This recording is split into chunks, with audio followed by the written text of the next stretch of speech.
I don't have a price. I'm not a pound of zombie takeout. I'm a primatologist.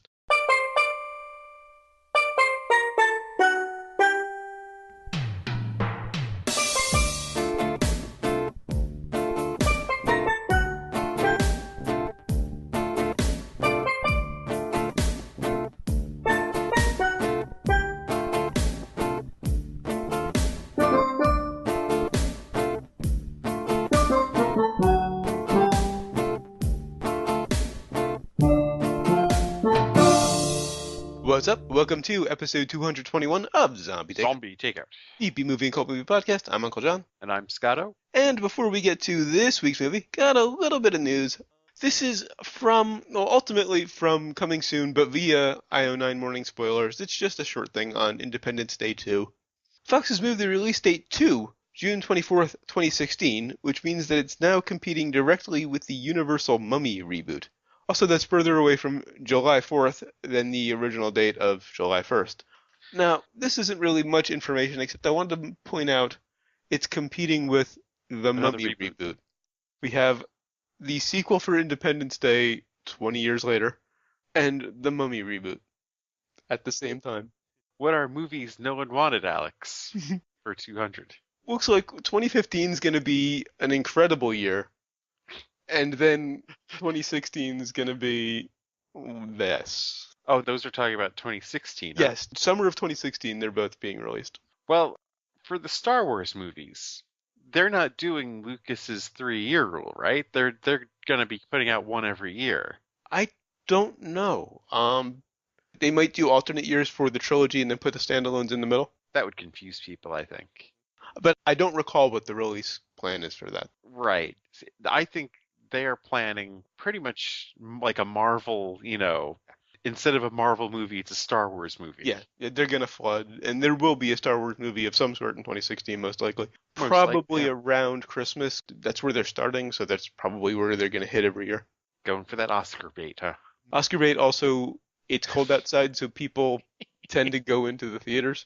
I was joking. I know you were That's joking. the way to go for Oscar bait. Well, in terms of, the main awards, it's a joke, but special effects awards. Yeah, and they should have won in the years they had movies out. It was kind of ridiculous that they didn't win for special effects.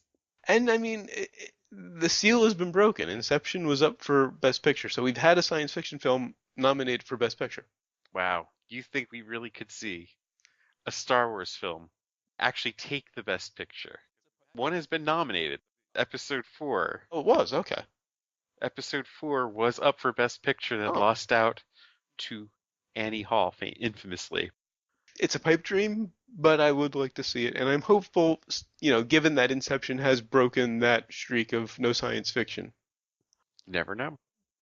All right, just one more quick thing to mention. It's a little out of our wheelhouse since it deals with a TV series, but the Resident Evil movies will be transitioning to a TV series after the next film, the final movie in the series, is released at some unspecified time. They're not even starting to shoot it until summer of next year. I love the movies. I'm really looking forward to this. Also, we decided just before recording tonight that we will be reviewing the Resident Evil movies starting at the beginning of the year. We're taking the first 5 movies straight in a row. That's In gonna one be a lot of episode. fun. Oh yeah, because we didn't want to kill each other enough after the trilogy. No, over 5 weeks, of course.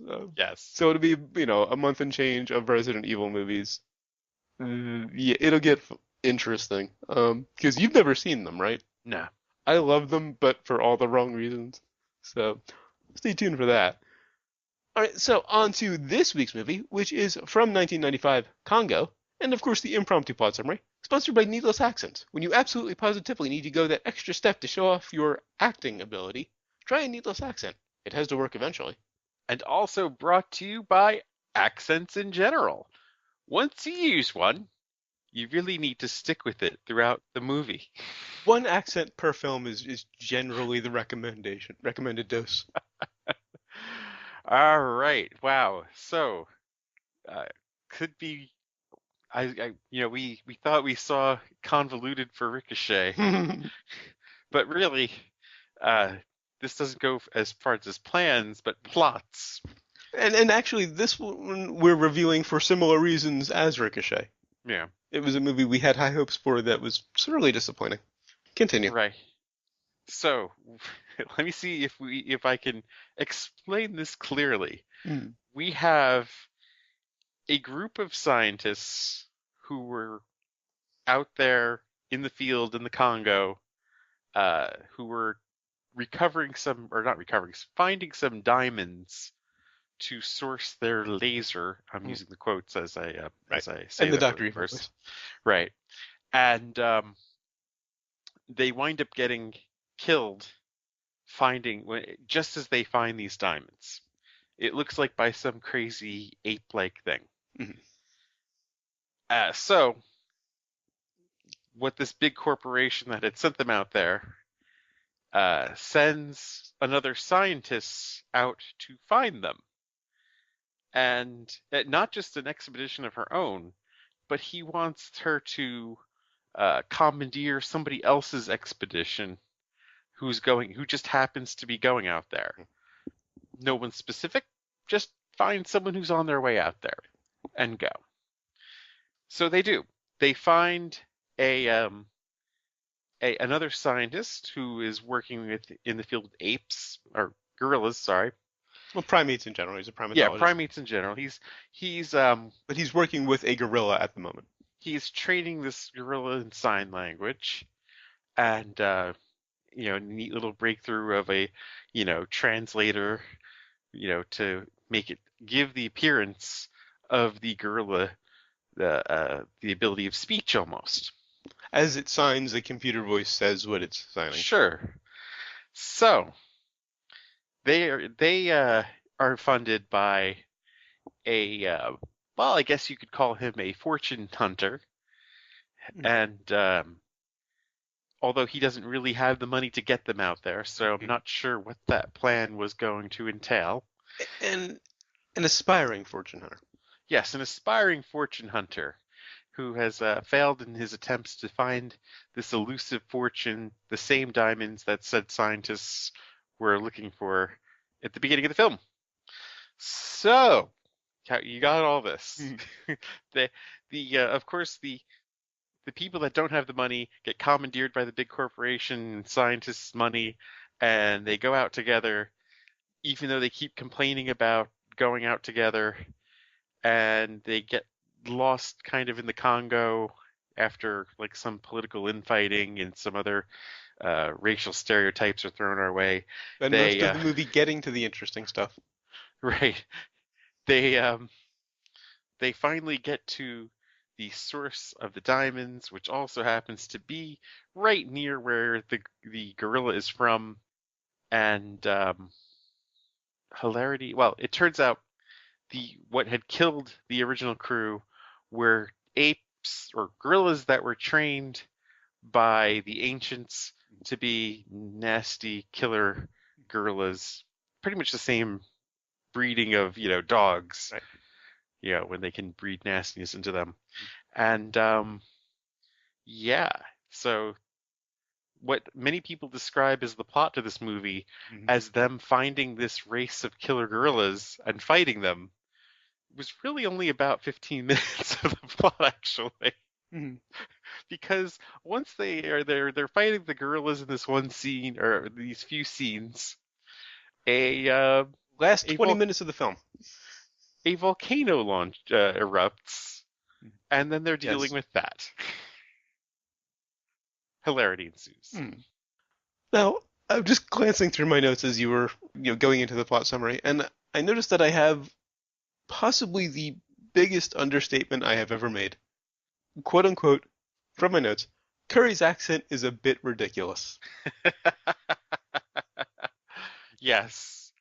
Why? Tim Curry was the fortune hunter in question. Why did they have to make him Romanian? You know what? I was assuming that he was going to be a con man. Yes. And not really Romanian. Turned out to have his normal British accent at some point. Right. Because there's a scene where he's yelling at, I think it was Ernie Hudson's character, and he slips. His English accent comes out. Oh, yeah. And I thought that's the point where, because I mean, I haven't seen this since '95 when it was in theaters. I thought maybe that's the point where, okay, the jig is up, they know who he is, and he goes into his normal voice. Right. Doesn't happen. He's quote unquote Romanian for the entire film. Right. So why not make him British? There's no reason. Right. It doesn't have to be Romanian. Much like Julie Ben's character from Boondock Saints 2 didn't have to be from the South. Right.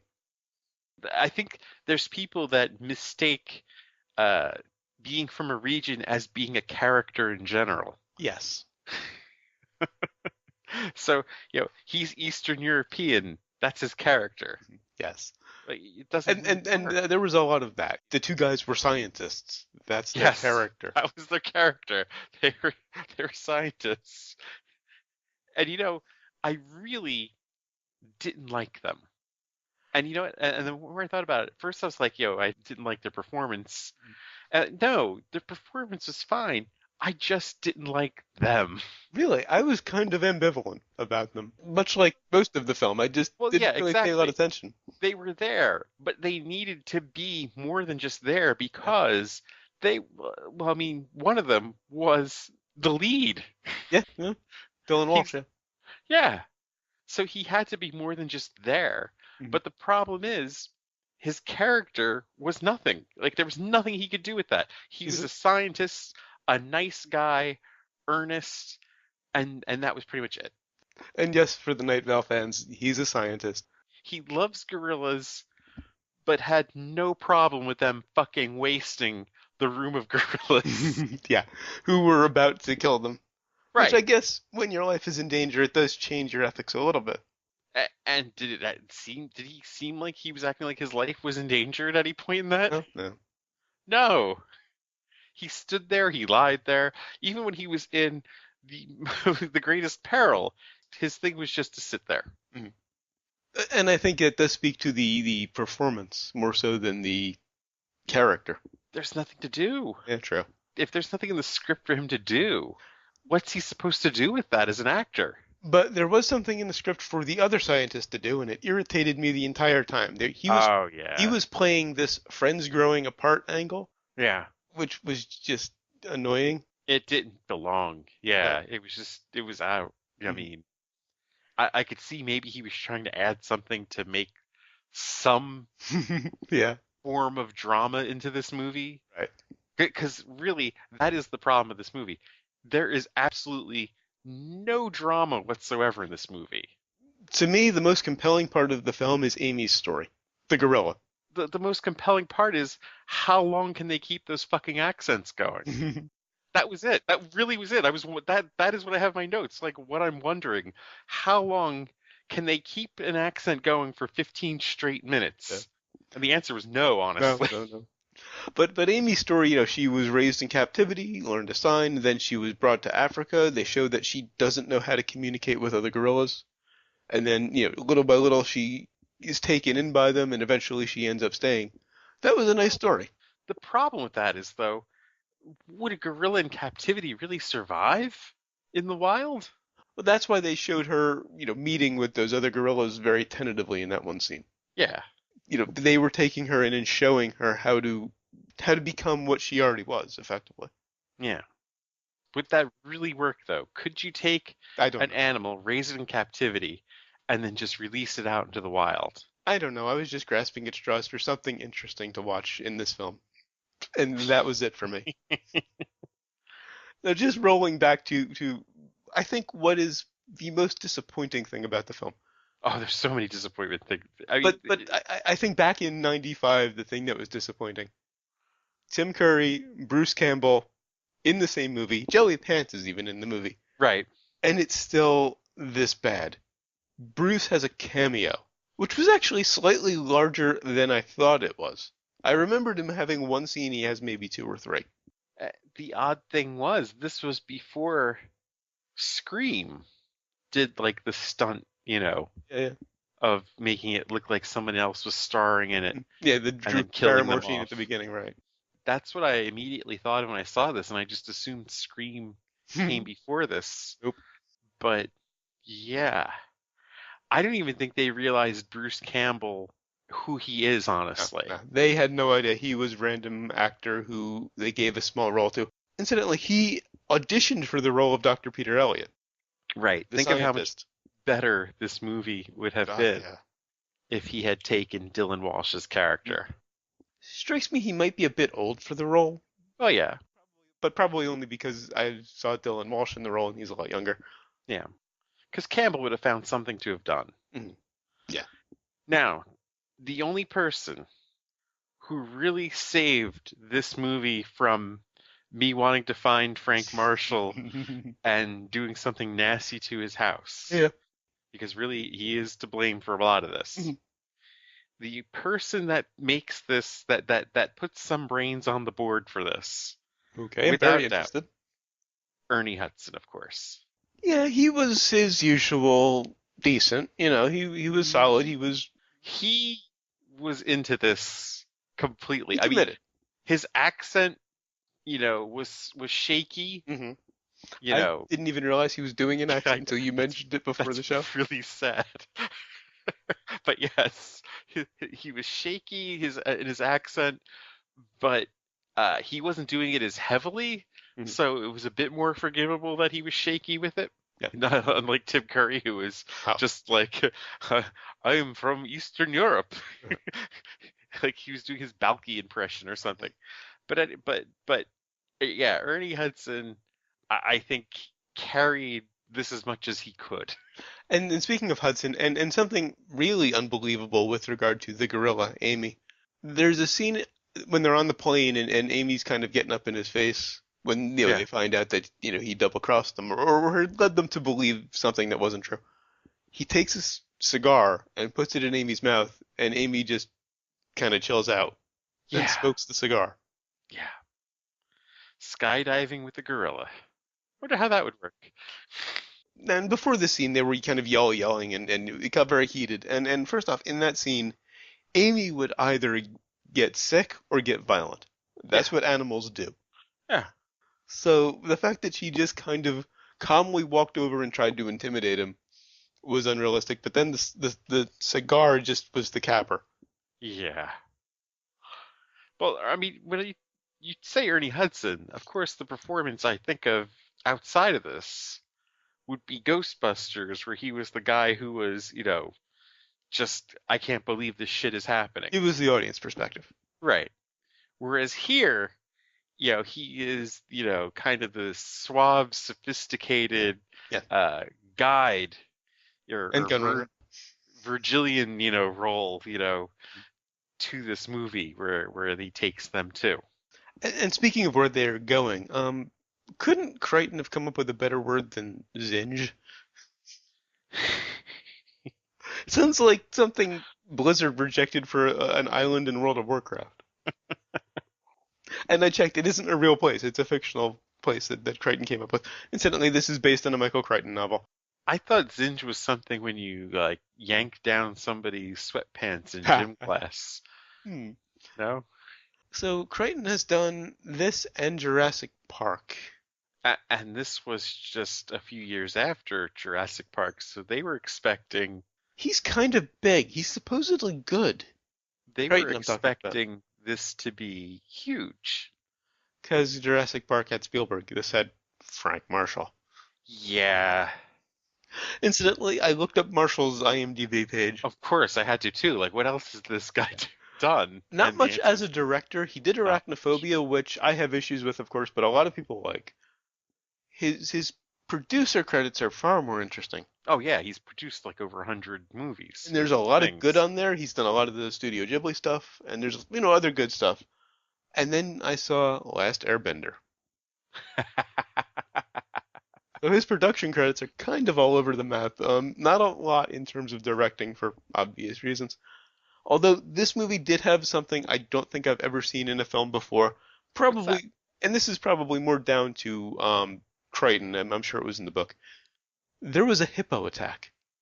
Yes. Have you ever seen a hippo attack in a film? No. That was fascinating. That was very unusual. It was kind of a one of those what the fuck moments. Yeah.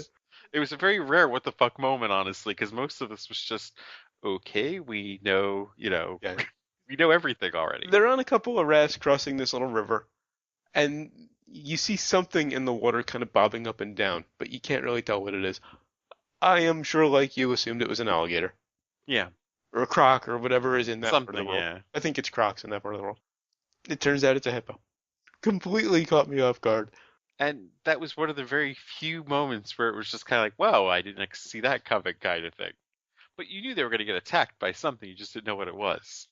Although I have to admit, when they were walking into the lost city of Zinj, I kind of half expected them to like find a fast food joint and have the whole movie turn into a commercial. I don't know why it just felt that way, like they were gonna walk into like a Burger King. All of a sudden, the movie was going to be like The Village or something, where it was just like, "Oh no, this is just the normal world." And again, I've pointed out we don't see the gray gorillas, the villains, up until the last 20 minutes. Right, but I don't know if it was the last 20 minutes. Roughly, I looked at the time. Oh, okay. But their part is not even that long. I've read some reviews, after watching the movie. They show up at 20 minutes before the end. They're only there for maybe 10. There are synopsis and reviews of this that make it sound like it's the humans against the gorillas. For most of the movie, yeah. Yeah. Not so much. One, two Like scenes. that is the plot of the movie that they're giving. That jumbled mess I did for a plot summary was because most of it is just them getting there. Yeah. There's nothing going on. Vast majority of the film is getting from A to B, getting to the interesting stuff, like I said before, and then getting from point A to point B. There's some political strife in the middle, Mhm. but when I say there's no drama in the movie, I'm not talking about like it has to be a melodramatic thing, No. will they make it, will they not? I'm just talking about your basic literary dramatic question. Conflict. Right, conflict. Because here's the problem. We know that the crew that she's going towards is all dead. Yeah. They confirmed it. They give the spoilers. We're not giving any spoilers. They show a bunch of mangled bodies. There are two that they don't see. That they're two that are most important to them. I mentioned that when I first saw this in the theater, I was disappointed that Bruce's role was so small. Yeah. They have that initial scene where you see the gorilla attack, and I knew at the time, that's it. He's dead. Well, right. Like, he's a goner. He's a goner even before the gorilla attack. As soon when he doesn't give his satellite coordinates. Yeah, true. When he gets cut off before he gives her the coordinates, he's a goner. Right. They couldn't. It's almost like the movie Hot Shots with the guy Dead Meat. But that's the end of his scene. That's that's the last time you see him before the ending. Right. So at that point, I knew he was done. When they do find their one associate over there, how the fuck is he where he's at? Yeah. If they're in Zinj and he gets killed in Zinj, and they have to be in Zinj because they found the diamonds, right. How, I assumed when they found him that they were where they needed to be, and then the movie was going to finally begin. Somehow this tribe of natives, the Shadow People or whatever they were called, found the guy. That was really probably the most uncomfortable part of the whole movie. Yeah. Where they're just, having the black people go ooga booga. It's just kind of like I don't know. And it reminded me a lot, for some reason, of Beyond Thunderdome. Yeah. Which isn't a good thing either. But anyway, this tribe, they find him. Yeah, somehow in Zinj. Well, no. They said they found him, and they specifically say they have not moved him because of the spirit. Right. He has to stay where he's at because his spirit will not be able to find his body. Right. So, how the fuck did he get there? Because they were nowhere near Zinj. They were like, what, a half hour away from Zinj at that point. By car. He could have walked all that way, injured. They fucking go through car. They drive for miles. How did he make it there? He was dead. I thought that was the eyeball that they threw at Bruce Canpbell, actually. It just made no sense. No. Well, very little of this movie. Right. Sense. Also, a big criticism of the film is the special effects, and a lot of them are clearly guys in suits. Talking about the girls, of course, are guys in suits or animatronic. Yeah, those special effects are hideous. Director Frank Marshall originally intended to use the computer work pioneered on Jurassic Park for the gorillas, but opted for models as the computers weren't capable of rendering hair, quite well enough for his standards. Well, I think the most embarrassing was the lava. Oh God. Okay. First off, the initial eruption looked straight out of an Asylum movie. Oh yeah. I mean, it was that cutaway to stock footage thing that Asylum does all the time. And then they show the lava flowing and coming up from the ground, and that was like out of an early 80s B movie. Oh, definitely. It was really embarrassing.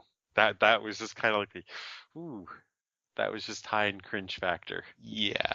And then the gorillas jumping into the lava. What the fuck was that? What?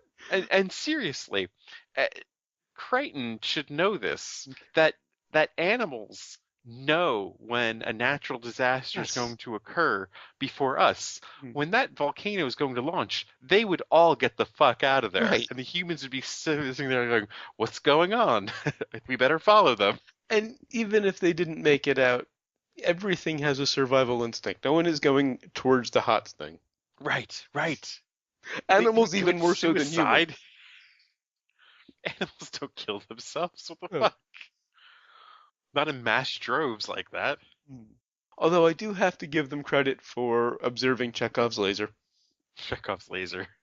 They show, Bruce Campbell with this diamond-powered laser, or the diamond focuses the laser early on in the film, and she uses it at the end to take out the gorillas. So, they get a little credit for that.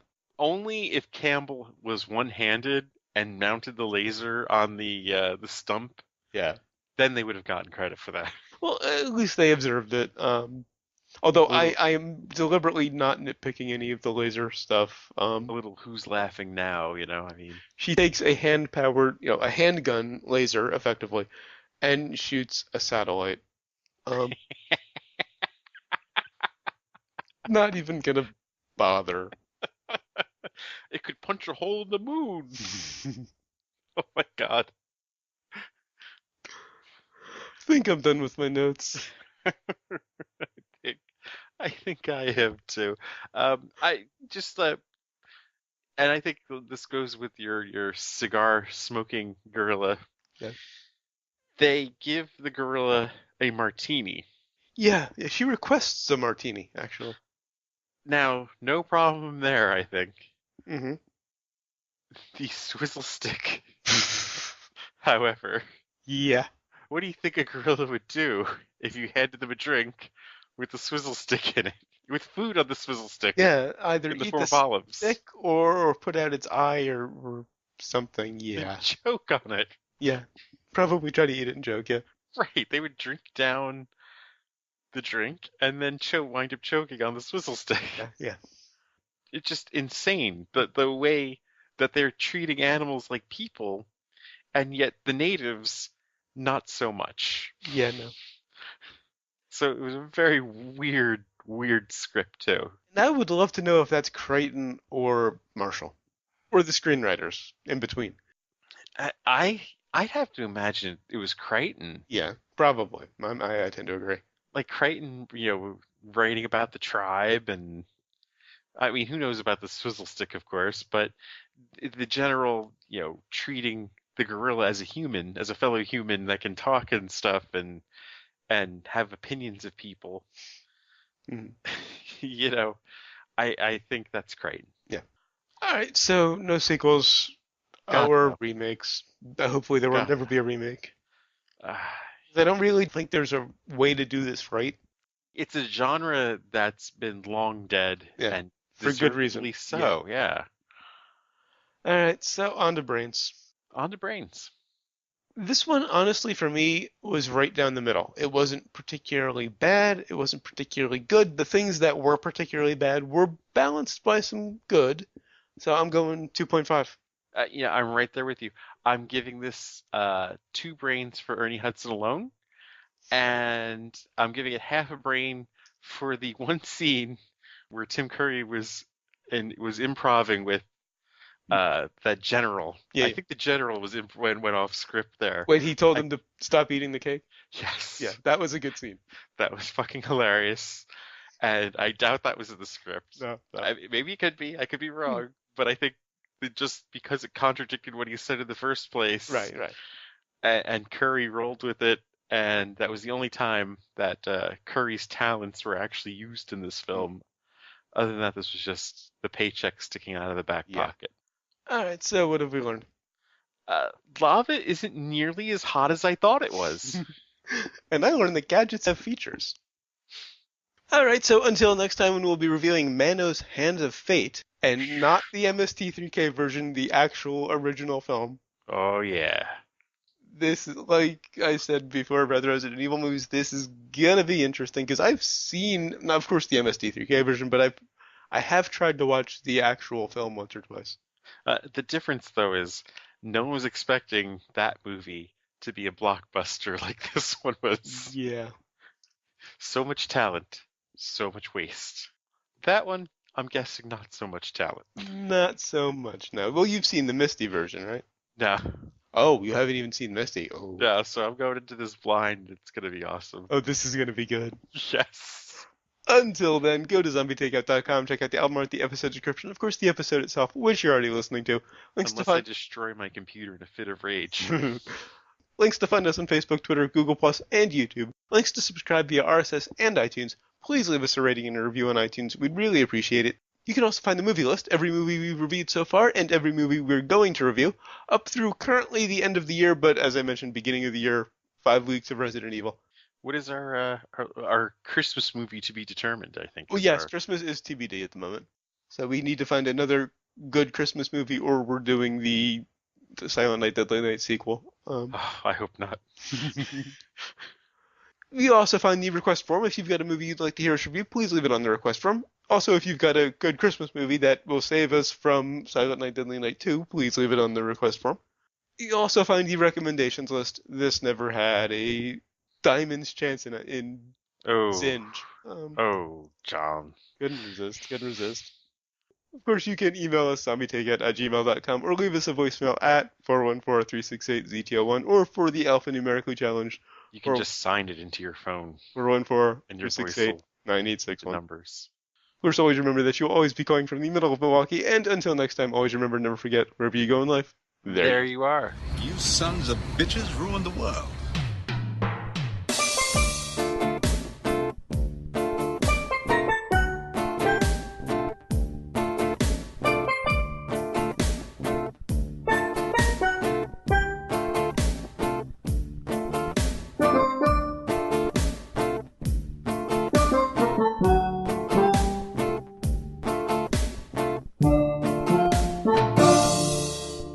Quick side note, outtake probably. I know we love Needs More Campbell, but I just thought of Chekhovs Laser. No, I'll stick with Need More Campbell. Okay. Because it did.